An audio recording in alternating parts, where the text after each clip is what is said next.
I think we're okay to get started. Thumbs up. Awesome. Well, good afternoon to everybody who has taken time to come lunch and learn with us. We are happy to see you all here for our Business Foundations Hiring and Independent Contractor Requirements webinar. Build is happy to be in partnership with the Workforce Development Council of Seattle and King County. And today is the kickoff of our 3 webinar series that we're going to do with them going into the spring, just around how you can help your small business grow, basically creating an improved foundation for skills, learning, knowledge, all of those things so you can continue to be resilient and successful in business. So I would like to hand it off to our partner from the Workforce Development Commission first to get us kicked off. Abby Taft, Industry Project Manager, is here with us today.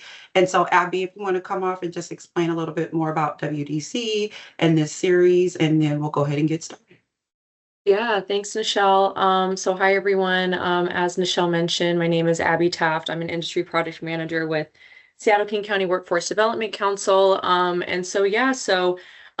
This idea kind of came about in regards to the Department of Commerce Community Reinvestment Fund. If you are familiar with that, essentially each area, I would say, so each county received a lump sum of money, and essentially that sum of money where different small businesses, I would say, got the opportunity to apply for some grants. And so essentially a part of those grants could be anything from obviously hiring new staff, it could be overhead, new equipment, anything like that. And specifically this funding was for small businesses that were Black owned, Latin or Indigenous owned businesses. And with that, also kind of came the idea of, what other supports kind of are needed for small businesses. I think within King County specifically, sometimes,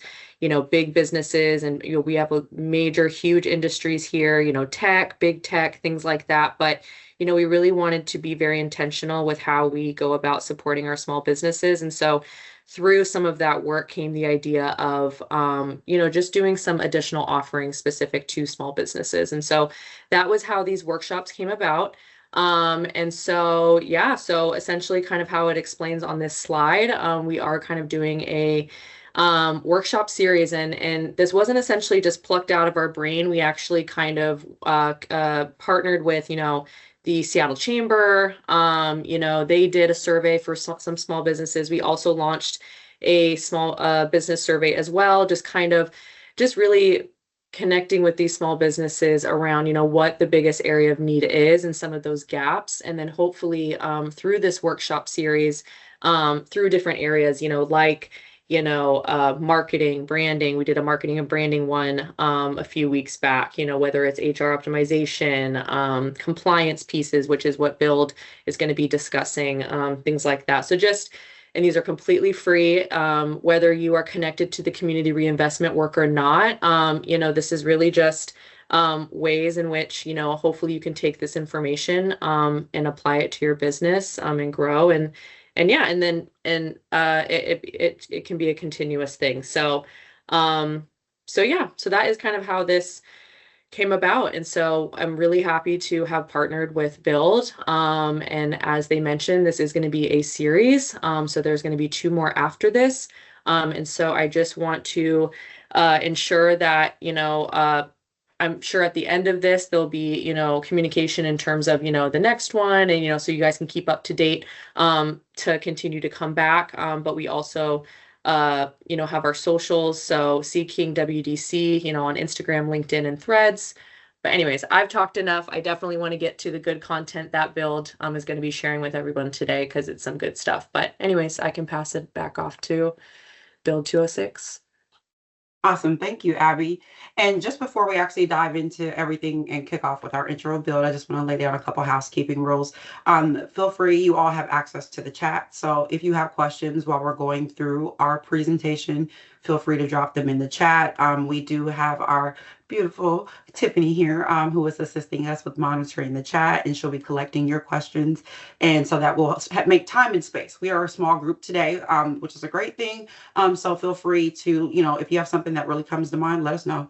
And we'll definitely have some time and space to be able to answer those questions. And if we cannot, we'll definitely send some information out post-workshop to answer your questions. And if not, we'll try to get you the best answer that we can. You have access to reactions. So if something feels great, feels right, you feel free to react. If something feels a little off, feel free to react with that as well and let us know. Again, your feedback helps us.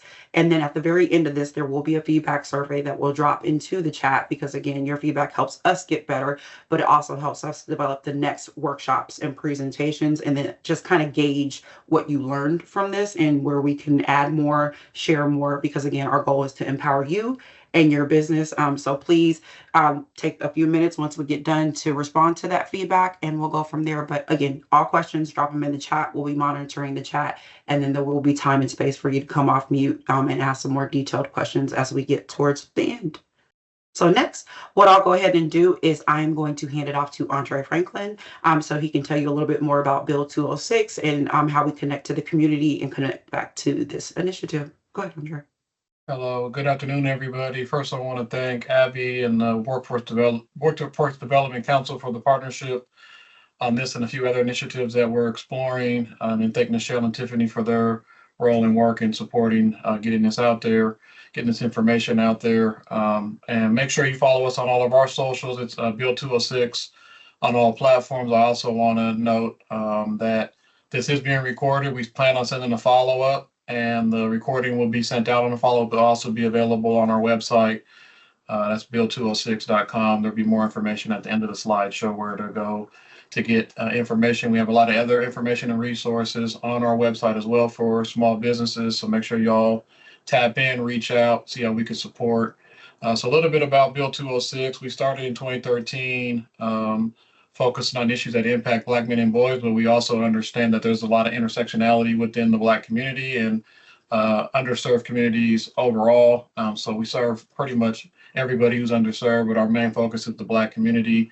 And we've had two initiatives that are really focused on building businesses and labor standards. So we have a partnership with the Office of Labor Standards in the City of Seattle.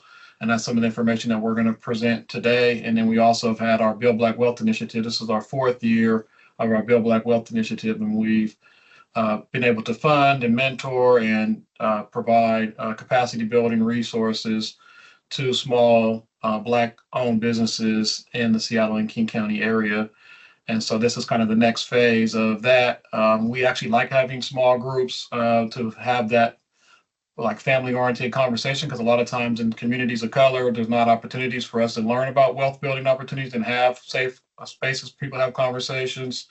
And so like Michelle said, feel free to drop your questions in the chat. If you feel more comfortable talking, raise your hand and we'll take a pause and have an opportunity for Q&A at the end. So if you feel more comfortable talking and asking your questions, we'll make sure that we have space for that. So like I said, our main focus is, bringing the Black community together, doing a lot of fun interactive activities, and then overlaying it with information such as this, such as voting rights, other information that's critical to making sure that we're moving things forward. So once again, I want to thank everybody for their role in us developing this, and we will have 2 more workshops in this series. We have a bunch of other stuff that's coming out, and it sounds like the Workforce Development Council has a lot of other things, so make sure you follow them on their social so you can stay tapped in and get access to the resources and learn and grow.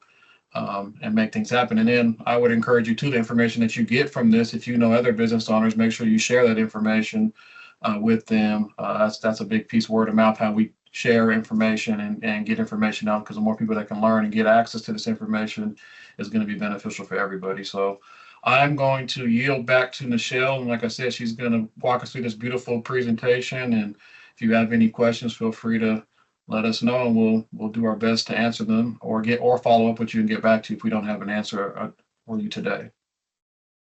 Absolutely. Thank you, Andre. And very little bit about myself. I'm Nichelle. I serve as Bill's administrative coordinator. I have worked finance, biz dev, learning development. I am also owner of my own business, so understand the struggles of owning a small business. I have a great friend of mine on the call today too, Tiffany Hogg, who is also assisting. We both have understood what goes into small business efforts. So again, you are in great company and getting some great answers around like navigating all the things. And so excited to come here and carry forth the information around build labor standards, build Black wealth, and how we can help you all just be better foundationally in your business. So again, ask all the questions. No question is a stupid question. So if it only applies to you, wonderful. Hopefully we can get you the answer you need today. And if not, we'll try to get you the information that can take you forward and move on from there. So if I feel like it's wah, you know it, I'll try to make it as interactive as possible. It's compliance. Compliance is not that much fun, but we're going to make it do what it do today. So I'll go ahead and dive in. So today we're going to talk about compliance around hiring, around independent contractors.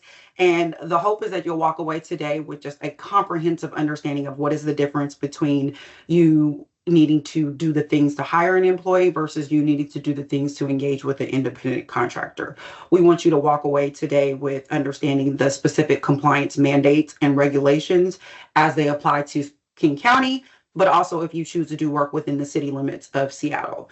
And then lastly, what we're going to do today is really walk through and try to give you some practical tips and strategies, because what we often see is that while we can give you access and links to the full law, it's difficult. We all don't understand how to navigate legalese. And so we want to give you some tips and tricks and strategies for how you can remain compliant, how you can apply these laws and regulations to your business, and again, how you can avoid common pitfalls that could lead to penalties or any legal challenges if you decide to hire employees or if you decide to engage with independent contractors in the future.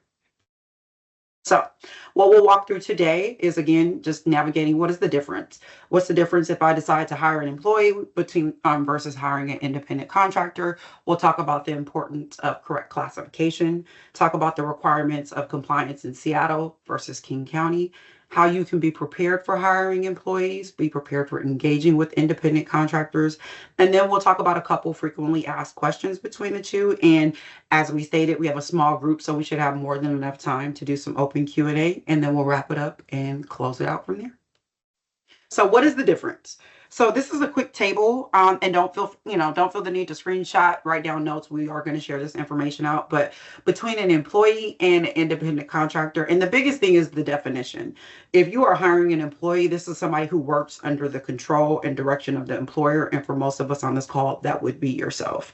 If you are hiring an independent contractor, this is somebody who you're saying this person has a specialized skill or talent that I need within my business, but they operate independently and they are providing the services to me or your company under a contract.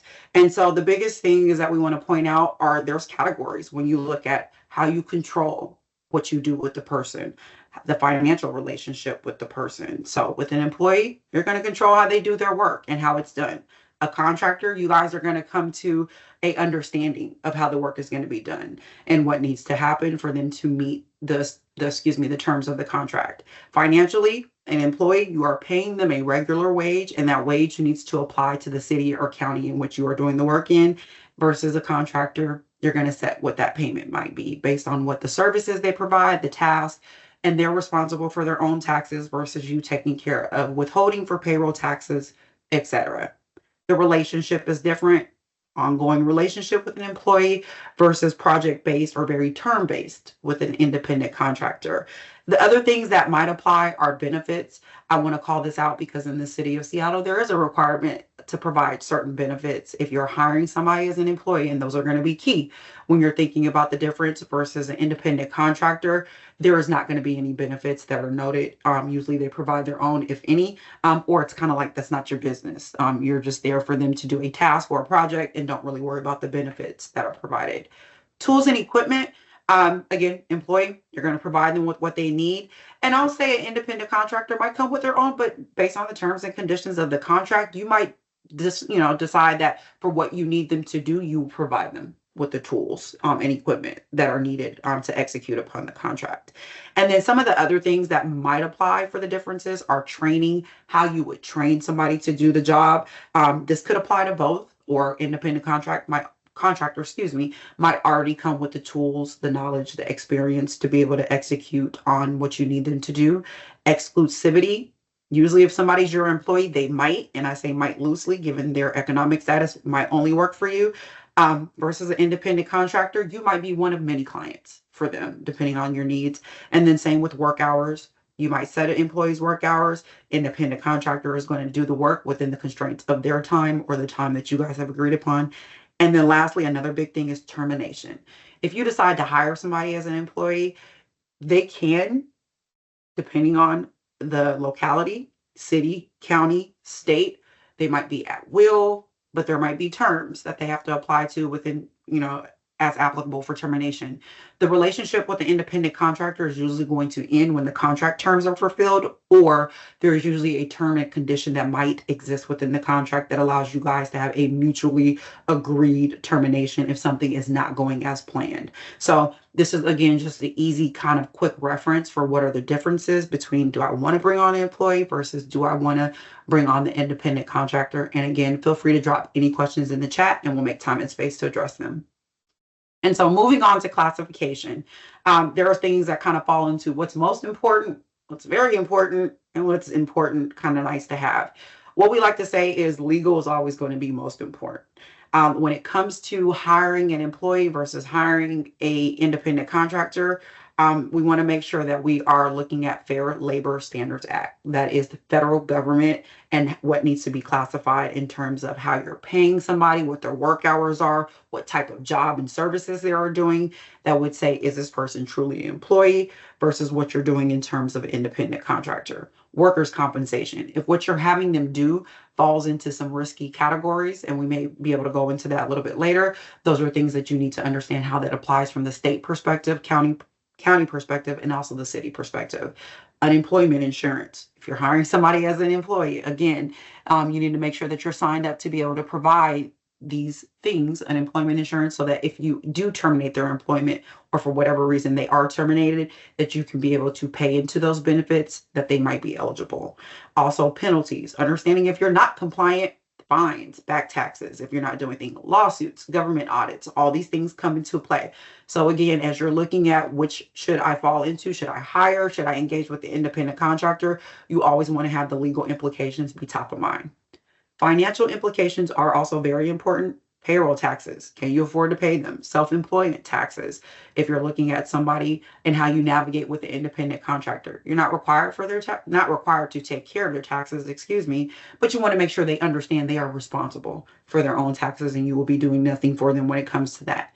With employees, financial implications for yourself are, can I afford employee benefits? Can you afford to pay the contractor? Again, if you're just starting up, these are things you want to consider, is that if I hire an independent contractor and I lock somebody into a contract for 12 months, can I afford that full contract? Because again, we go back to legal implications. Somebody could decide to sue you for the terms and conditions of the contract. Same with the employer, or excuse me, employee. Can you afford to pay them? No one's getting brought on for a job for 1 month and then the money's not coming in and I can't afford to pay them anymore. So these are things you want to kind of consider when you're deciding what to do. And then lastly, very important, but a little kind of lower down on the totem pole, are your operational implications. Workforce stability. No one wants to hire somebody that you can't retain. You want to be able to retain your employees if you do decide to bring them on. And then same with contractor flexibility. It's that, are you able to allow somebody to work in their best space, in their best hours, and that they give you what you need? Or do you really need an employee that you can kind of keep your finger on? At the beginning, you might need to micromanage somebody a little bit more. So an independent contractor might not be best. And then company reputation. As you grow, compliance. You want to remain in compliance because your things travel. As you remain in compliance, you look good to the state, you look good to the county, you look good to the city, and it opens you up for further relationships. And then you want to try to avoid legal disputes, because as you go to work with further people, oftentimes as you engage in contracts, people ask those questions. Have you been engaged in any kind of employment legal dispute, any kind of financial legal disputes? And those things travel with you. So I would say when we're thinking of classifying people and the things that come into play, keep this in mind. Again, we'll share this with you of what's most important, very important, and important, but kind of low on the totem pole when you're thinking about what needs to be top of mind for you. So compliance requirements, City of Seattle. While most of us on this call might choose at some point to engage in business in the city, some of you might not. You might choose to engage in business outside of Seattle, but within King County, which may include places like Kent, Federal Way, Bellevue, other larger cities within the county. But we're going to talk about City of Seattle being the biggest, and they have some of the most, I'll say, kind of stringent mandates when it comes to compliance. So with any independent contractor in the city, you want to verify that they meet the status as an independent contractor, meaning they have their own business, they control their work, they are responsible for their own expenses, and you want to adhere to what is called the Independent Contractor Protection Ordinance. As Andre mentioned from the beginning, Bill does have a very robust labor standards site that you can go and reference some of this information. You can also go to the Seattle Office of Labor Standards website, and we'll guide you through those resources to reference all these ordinances. So don't feel like you have to remember this. If you are engaging with an independent contractor, the terms and conditions are going to be very important. Written contracts, always. Everything needs to be in writing. While it's nice to agree on the handshake and a conversation, writing. Even if it's you can put something in a quick email, you want to get it in writing to ensure that things are documented. You want to have your scope of work be very clear. Define the tasks and responsibilities that you are asking of the contractor to try to avoid any misunderstanding, and also payment terms. How are and when are you paying this person? Include the details about invoicing and any conditions for them to receive payment. The other things that to be in compliance, whether you're hiring somebody or engaging with independent contractors, is are you licensed to do business in Washington State, but also are you licensed to do business in the city of Seattle? Industrial insurance. You want to make sure that if you're bringing on people to do work on your behalf, that you have some kind of industrial insurance coverage for your employees. If somebody gets hurt and they are working for you, it is on you. And this now becomes a legal implication, also a potential financial implication. So these are things to think about. If I can't afford to insure somebody from a coverage of industrial coverage, employees might not be the best for you. Employment security, you want to register with the Employment Security Department. This is what we're talking about when we mean unemployment insurance, labor standards, things like that from the state. If somebody gets hurt, they can then go to employment security to say this is what happened and start a claim. But you also want to make sure that you are just registered and ready to go. Excise tax. Are you paying your tax to the state? Make sure that you are set up for business. When you go apply for your business license, all of this comes with it, but you want to make sure that you're registered.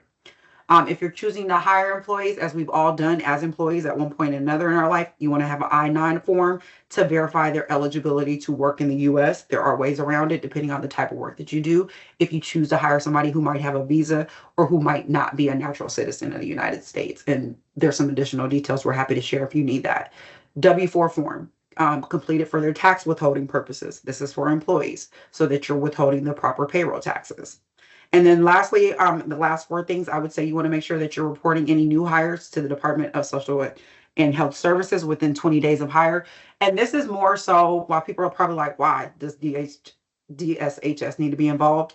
What it does in the state of Washington, if people have child support obligations, it runs them through the system to make sure that if you're hiring them as an employee, all of that comes back to you as an employer for things that you need to report, how much they're making, what needs to be withheld, et cetera, et cetera.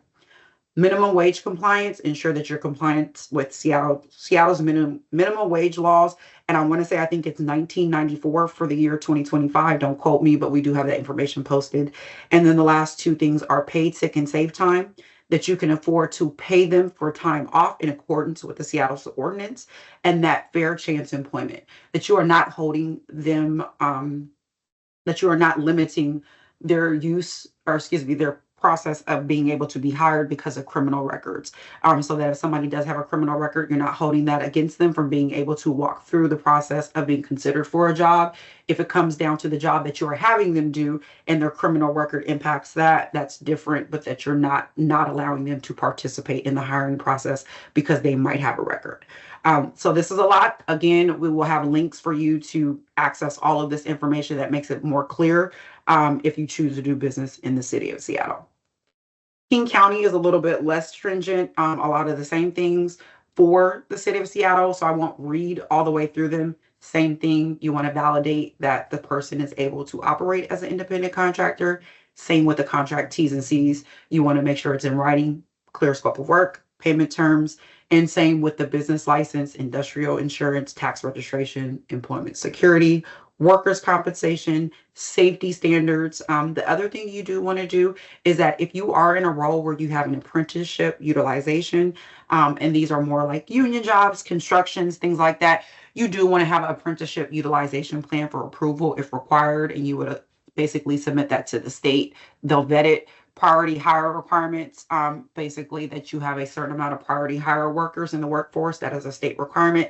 And then the diversity compliance management system for submitting applications and correspondence. The state will want to understand how you are receiving applications so that you are using, and I'll say this, given federal changes as a result, this might have changed a little bit, but prior to this, that you are applying Washington State DEI requirements in terms of how you are hiring, so that your hiring does not appear to be homogenous, that you are giving everybody an applicable chance to be considered in terms of hiring, and that you are using the right systems that would not prevent anybody because of their race, color, creed, ethnicity, things of that sexual orientation from being considered in the compliant management system.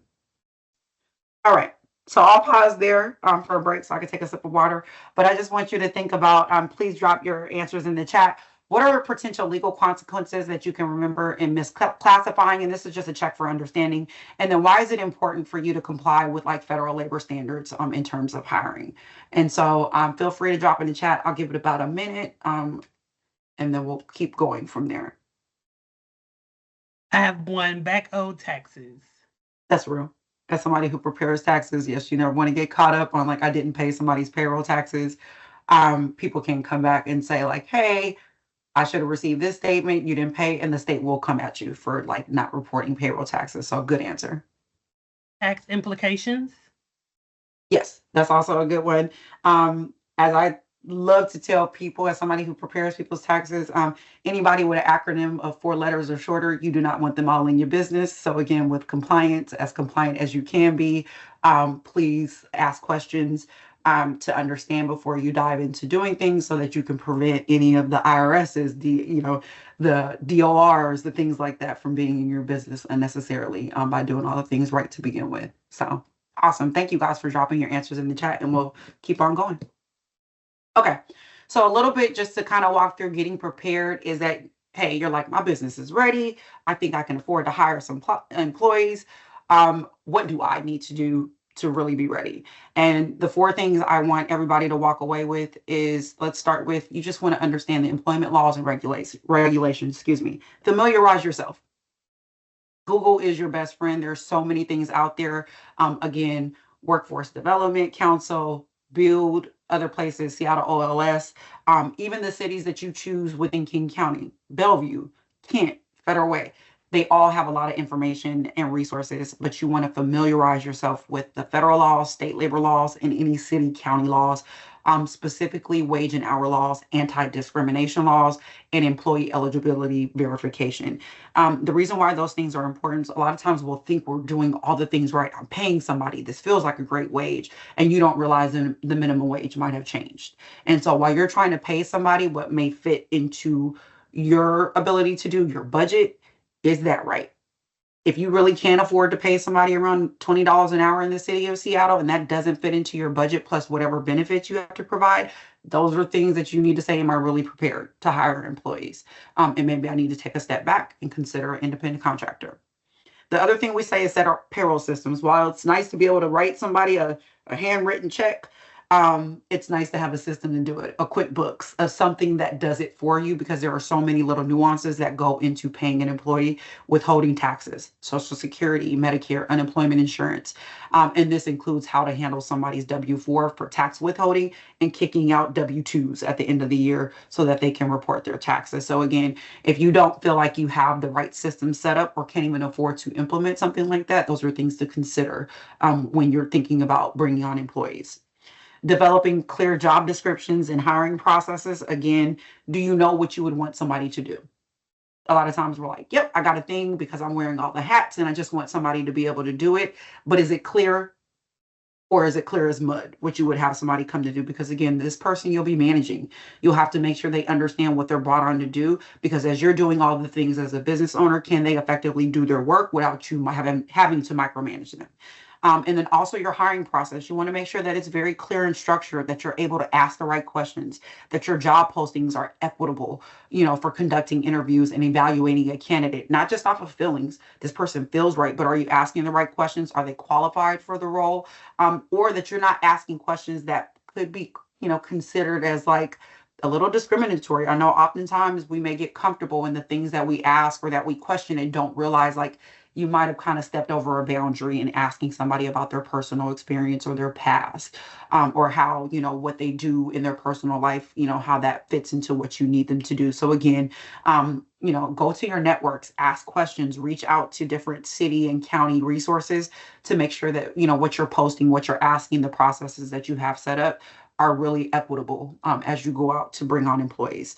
And then lastly, employee benefits and compensation. Decide on what you can afford. What does that compensation package look like? Compare it to the industry standards.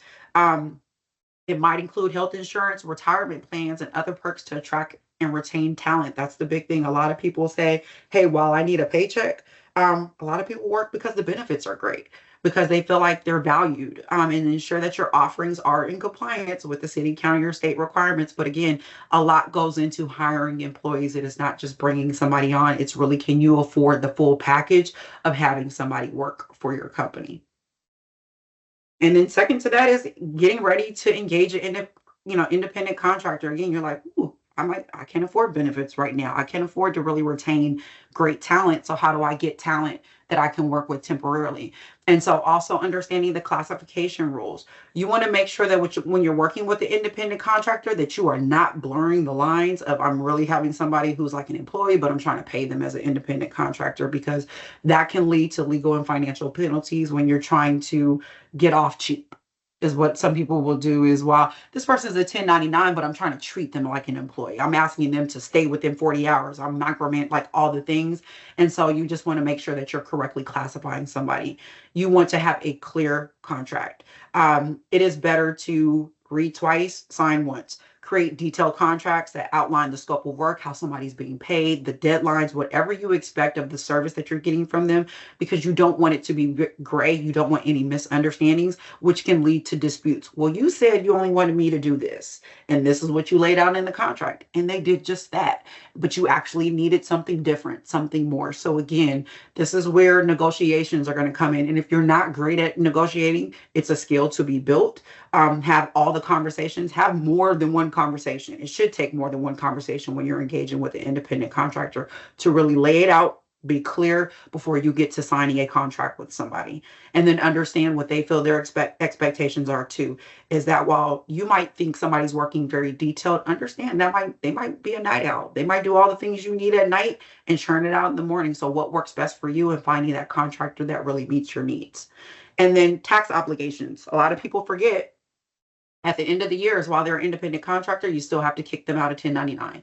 They still need to understand what you're paying them if it's over $600 in a year, whether you choose to use Cash App, whether you choose to use Venmo, whether you choose to pay them via Zelle. If that's what's agreed upon, you still, for your purposes, want to kick them out of 1099, even though all those systems will give them something.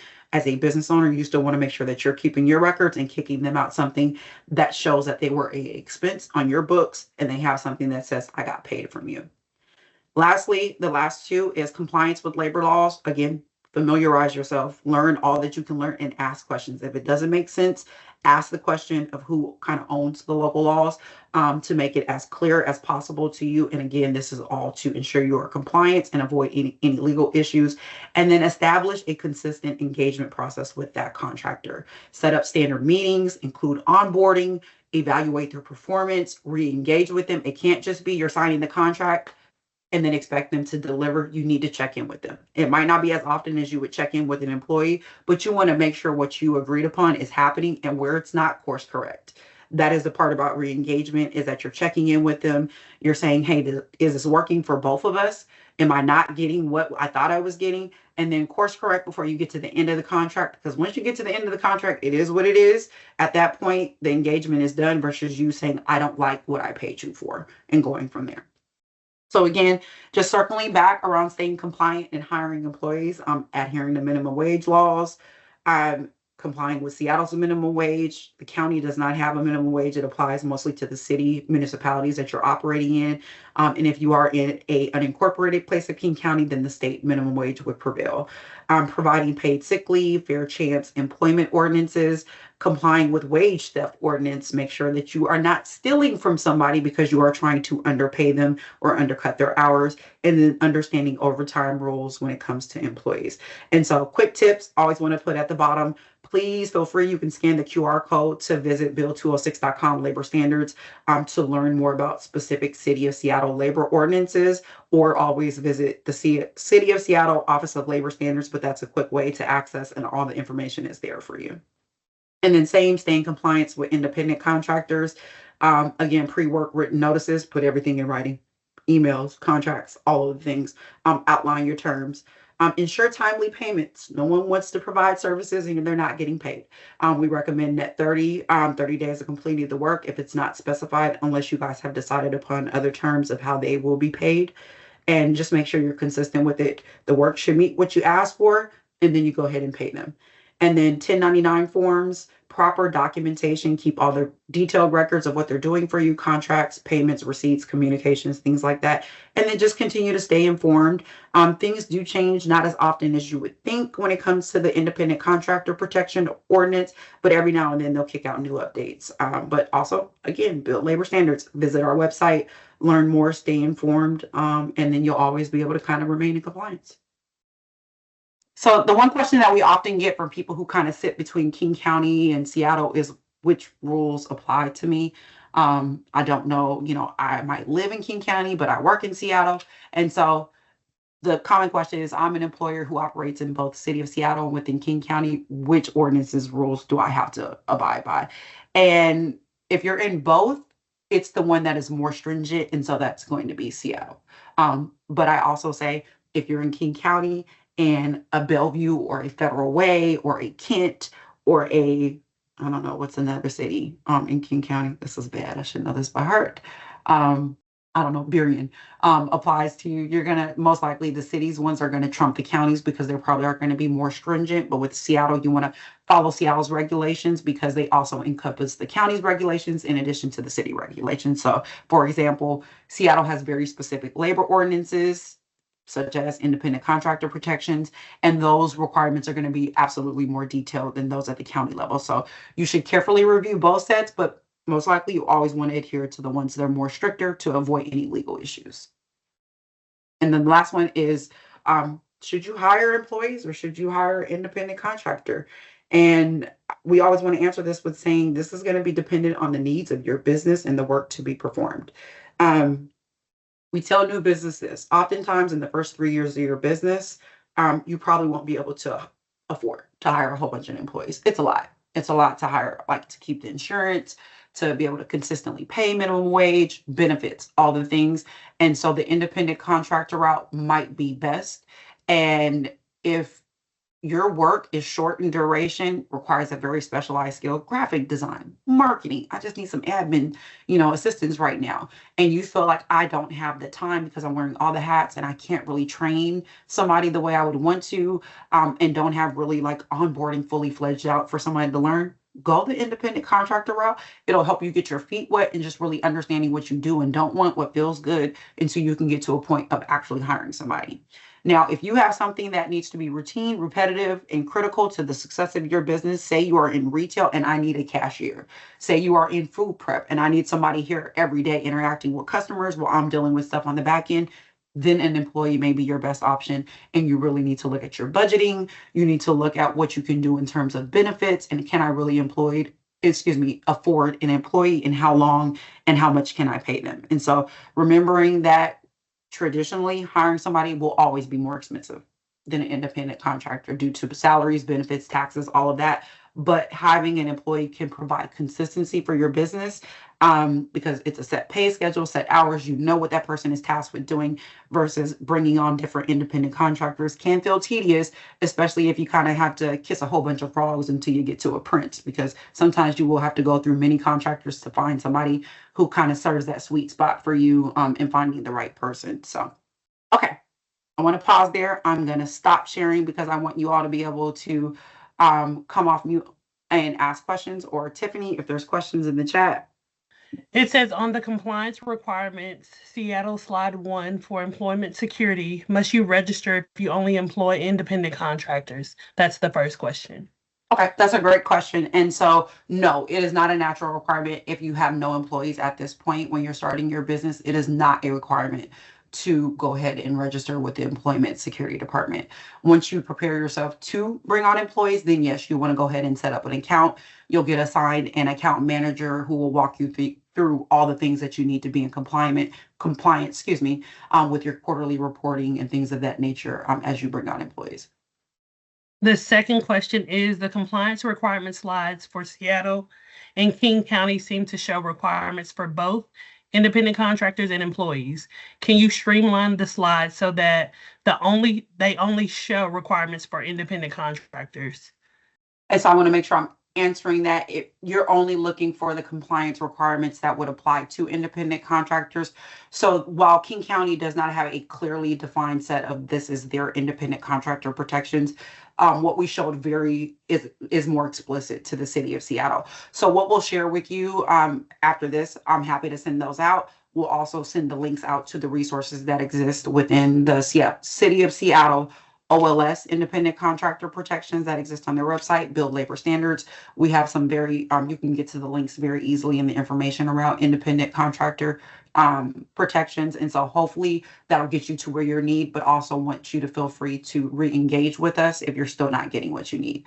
And I see a hand that went up I just see JB. It's Jose. Are you okay, great. Thanks. Question and then a kind of comment of an experience that happened to us. Yeah. But the question is, do you happen to know the difference on how the state classifies an independent contractor in comparison to the IRS? Give me context on when you're asking that. Are you asking from a taxation standpoint or just in terms of like an entity? Yeah, in a taxation. And just to kind of add, we were recently audited by ESD, the Employment Security Department. Okay. And kind of the comment you said, when businesses are starting out, it's typical, we hired an independent contractor for a month, liked the way they worked, and we decided to invite them to become full-time employees. But because of that, they told us that even though they were independent contractors, they were misclassified. Even though we had a contract, they controlled their own time, they had their own equipment. But because the work was very similar to our internal work, they made us reclassify them and go back and amend and do all that non-fun stuff. Yes. Okay. So in terms of the difference from taxation standpoint, that person that you hired as an independent contractor with the state of Washington, they're going to be set up as a business. So for you, in terms of taxation, when they were classified as an independent contractor, that would, I guess, almost have no bearing on your business because they are then responsible for their own taxation, their own reporting, et cetera, with the state. Same with the IRS. Your only diligence is to give them a 1099 at the end of the year.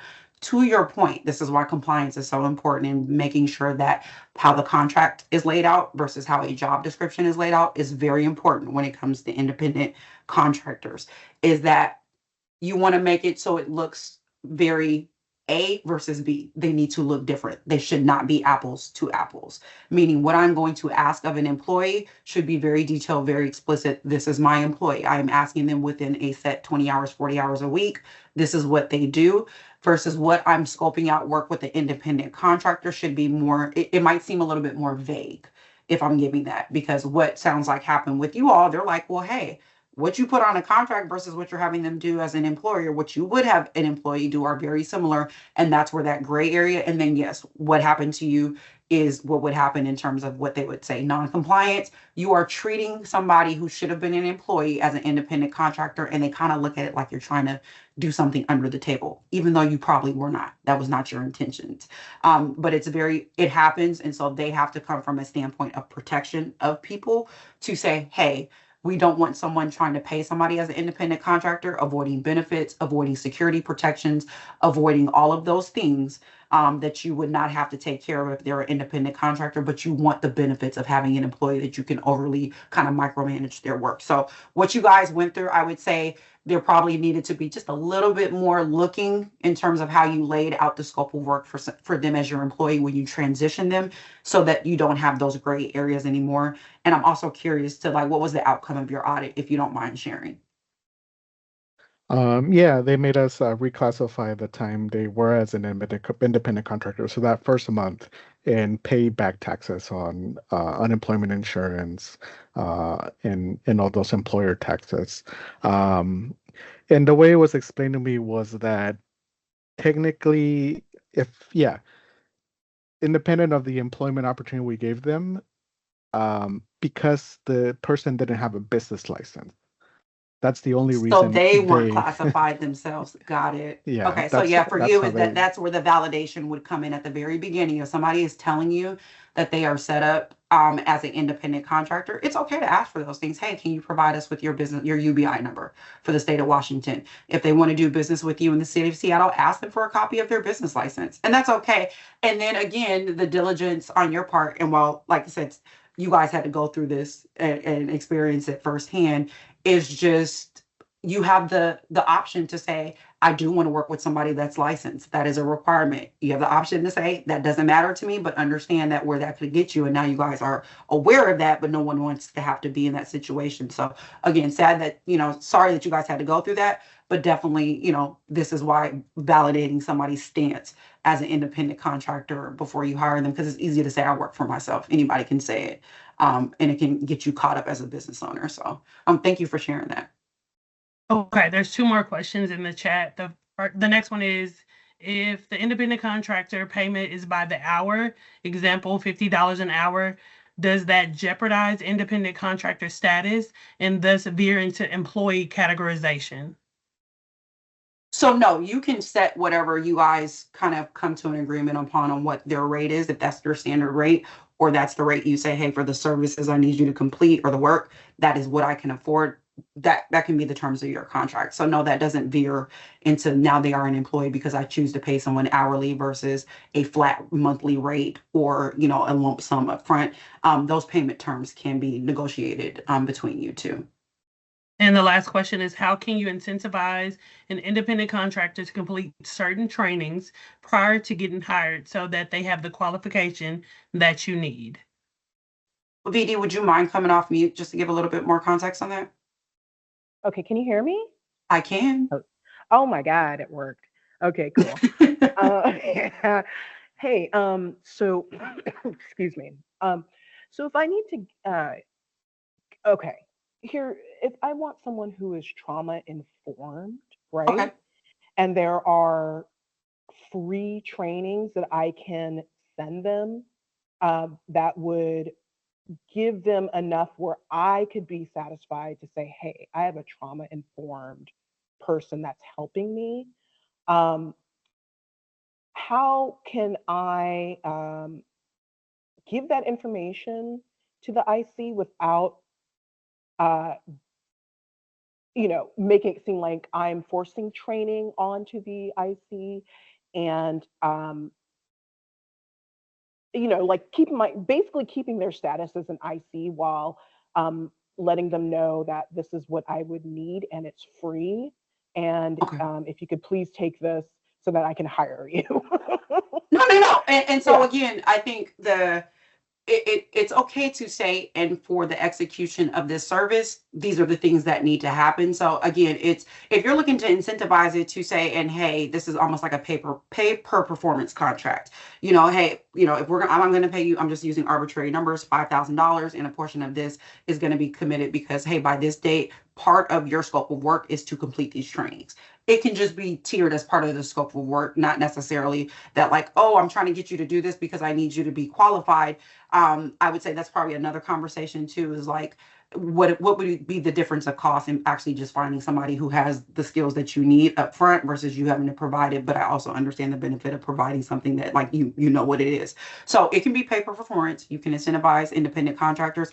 It is just explicitly saying this is how this ties to the scope of work versus trying to say, and you are my employee, you're required to take these, repetitive trainings, et cetera, et cetera. You can build that into your contract. And also, like we said, we have some templates on our website that kind of show you what contracts can look like. But yeah, you can definitely build in pay per performance that incentivize somebody to do something, or that the pay kind of scales up based on what they complete. Yeah, and we're going to follow up with Q&A. So if you have questions, drop them in the chat. If also, we'll send something out electronically, a follow-up that'll give you an opportunity to ask questions if you're not able to, or if something comes to mind that you're able to get it. But that's what I really want to do, is transition this, because we have about 4 minutes left. So I will pass it back to you. And there's a form in the chat. Make sure you guys fill that out. I'll pass it back to you, Nichelle. Yep, I'll go through this really quickly. Great questions. I appreciate all you all for being engaged. Just want to drop this here as a reminder.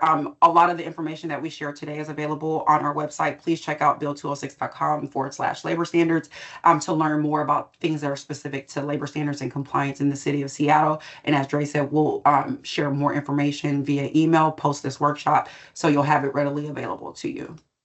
And then, as Abby mentioned at the very top, this is part of a series. And so opening tomorrow, you will be able to register for our next Business Foundations webinar, which is going to be around budgeting and record keeping. So again, if you're looking at trying to figure out how you can navigate hiring employees or bringing on an independent contractor, let us work with you and kind of go through the steps of like, hey, what does your budget look like? What tools are you using to be able to budget and implement simple techniques and keeping records and things like that. So again, you're just empowering your business for success, stability, and growth. So that'll be on March 28th, and registration will close on the 27th. And that link to register will go live tomorrow. And I'll put this in the email of the information that will come to you all.